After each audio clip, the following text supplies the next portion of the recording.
Okay, step one, you try and fix your chemical dispenser. You want to make sure you've got water coming through your hose with no leaks.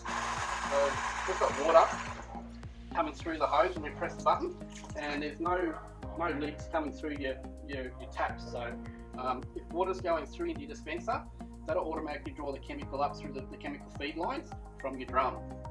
So that'd be the first thing you'd want to check. So if you've got water going into your dispenser, all is good. So you want to check whether you've got chemical in your what we call feed lines. So these are your chemical feed lines.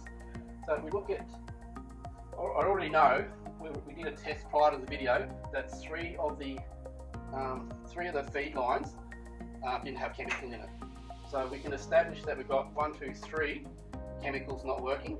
But if we look at the all-purpose cleaner, which is this guy here, you might want to come closer. You can see that there's chemical in the line. All right. So we know that the chemical's being drawn up through the line when the water's going through it. So we've established that on this dispenser here, and then you just more or less just put that feed line back on. So we've established, before the video, we did check all that, and we established that the bathroom cleaner, the heavy duty cleaner, and the glass cleaner didn't have chemicals in the line.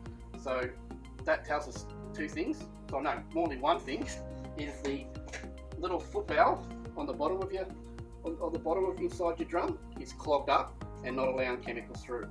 So all this is basically replacing your foot valve. So we're going to go ahead and do that. To fix the clogged foot valve, you need to swap it over with a new one, and also at the same time put a new feed line on, because they can sometime after a couple of years they can get very brittle and hard, and it's very hard to change your foot valves over. So you normally have to do this maintenance every couple of years mainly, but at any time you don't have you've got water coming in but no chemical coming out, it'll be because the old foot valve is either broken or clogged. Right, so we repaired one earlier, so we've got one here. So all we're going to do is just put it onto the heavy duty cleaner by pushing up.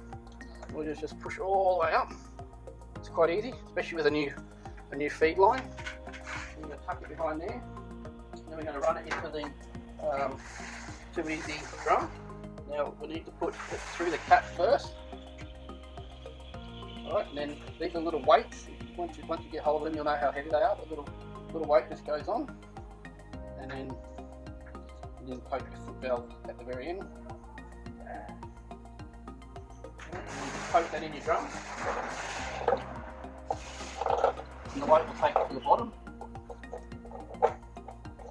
Sometimes you can trim the feed line to get the right measurement, but if we have a look at Too Easy now, John, you'll see when I've switched over to heavy duty, you'll see there's no chemical in the line at the moment, but you'll see the chemical come up through here. There it is now. So now it's got chemical in the line. So that one's good to go. So that one's 6. So at the very end, when you've changed all your feed lines and your foot valves, if you want to tidy it up a little bit, just get a couple of cable ties just to tidy up the lines to make it nice and neat. There you go. I'll just chop them off.